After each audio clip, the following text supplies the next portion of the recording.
Ino Asano é um dos maiores autores de mangá dessa geração, mas além de mangaka, ele é um fotógrafo. O autor descreveu em seu Twitter um pouco do seu processo de criação dos cenários e coreografias de luta do seu trabalho mais recente. Além de existir diversas entrevistas do autor onde ele demonstra a montagem de seus desenhos, ele basicamente desenha em cima de paisagens de cidades e modelos de 3D para criar os cenários e personagens no papel, o que dá reflexo, ângulo e profundidade ao seu trabalho.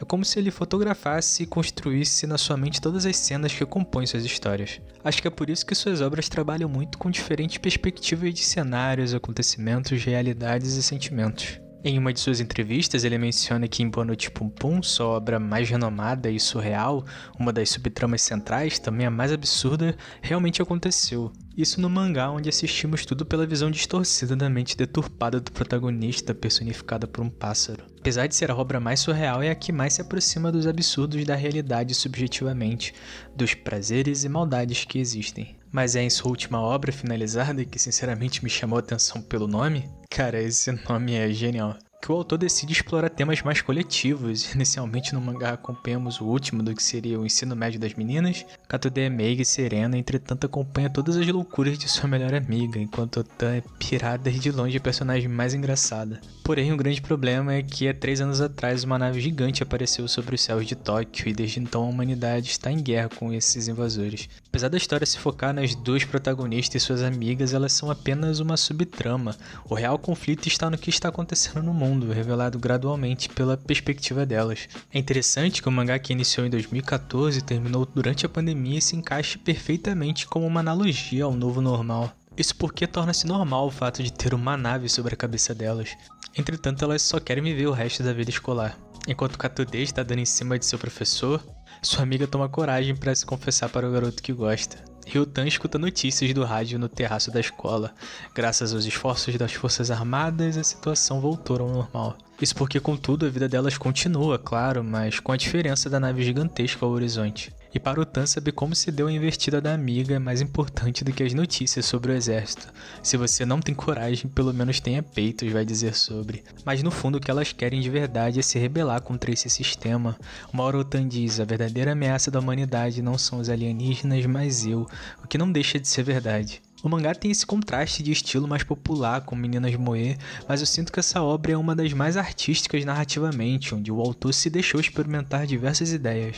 Primeiramente pelo ritmo gradual que o conflito vai se apresentando. A primeira vez que vemos o invasor é no final do 3º volume e até metade do 4º não se dá tanta importância à nave que inevitavelmente cairá sobre Tóquio, mas esse é apenas um pequeno detalhe.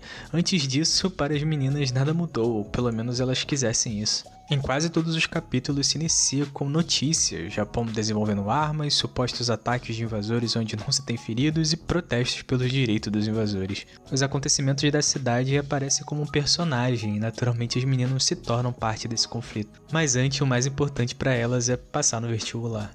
A imprensa surge para noticiar cada mínimo movimento do exército japonês contra os invasores, o que traz de volta o sentimento nacionalista da Segunda Guerra. Os invasores causam menos problemas do que acidente de carro, mas a mídia os coloca como inimigos número 1 e exalta os avanços armamentistas financiados pelo governo, criando esse inimigo comum a todos. A própria Katude questiona a legitimidade dessa união mundial contra inimigos tão fracos, ao mesmo tempo que pensa ao que a humanidade se voltará com a derrota deles. Do mesmo modo, as coisas ficam ainda mais descaradas quando uma empresa de segurança privada utiliza em seu comercial a bandeira do sol nascente, e na rua se reúne multidões para comemorar mais uma arma desenvolvida. No fim, é a mesma merda de sempre num dia diferente. A invasão não só uniu a população, mas também se tornou o motivo perfeito para agradar ambos os lados políticos. O maior motivo do número de mortos não foi causado pelos invasores, mas pelo próprio governo junto aos Estados Unidos, que usaram uma bomba nuclear contra a nave que saiu intacta. Mas no aniversário de 3 anos do ataque, o que preocupa o governo é a capacidade do Japão sediar as Olimpíadas para agradar a esquerda com arrecadações de impostos e a direita com fortalecimento militar. Isso se torna o motivo perfeito para buscar a independência dos Estados Unidos, visto que o Japão não precisa mais ser visto como pacífico.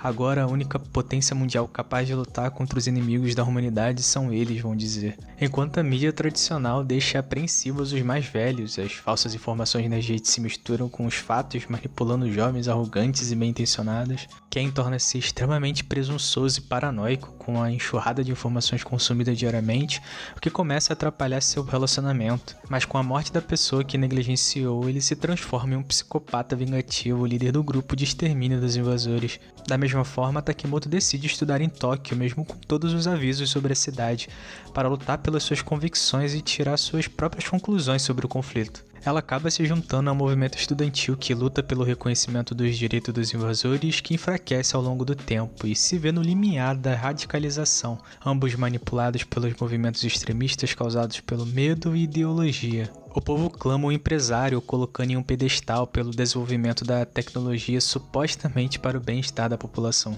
A empresa responsável pela construção das armas usadas para a luta contra os invasores compra políticos e imprensas para manter a falsa ameaça e continuar com o monopólio armamentista. Essa ascensão repentina da companhia se dá pelo domínio da tecnologia adquirida pelo massacre dos invasores, que acaba sendo favorecida pelos interesses políticos de prolongar o conflito. Mas eles omitem a massa sobre o real perigo. Tudo tem um motivo, afinal a humanidade prosseguirá pelo caminho certo, desde que sigam as regras deles. Não tem como não notar as críticas do autor a grandes figuras do mundo corporativo que defendem a liberdade de expressão e a suposta regulamentação de novas tecnologias. Eu não consigo não relacionar o massacre dos invasores aos efeitos da guerra. Tanto pelas características dos invasores, seres fofos com aspectos puros que são mortos brutalmente pela humanidade, uma clara alusão aos retratos de crianças vítimas da guerra, enquanto o militar se questiona sobre a legitimidade do que estão fazendo. As coisas seriam diferentes se falassem a mesma língua,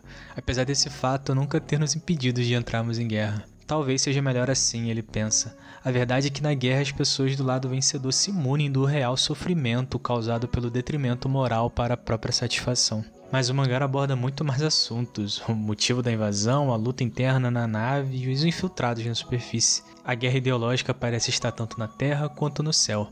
Os supostos ataques dos invasores são nada mais do que tentativas de fugir do conflito interno, que está dividido entre duas facções. Além disso, mistérios sobre a primeira vinda deles à Terra, sua capacidade de controlar o corpo humano e a sua verdadeira aparência. As coisas estão tão feias lá em cima que alguns preferem tentar a sorte fora da nave. Enquanto isso, para os invasores, a humanidade é poderosa o suficiente para dominar o universo, mas eu acho que isso é muito difícil de acontecer. Oi, eu sou o Forge, e se você curtiu o vídeo, deixa seu like e considere se inscrever no canal. Valeu!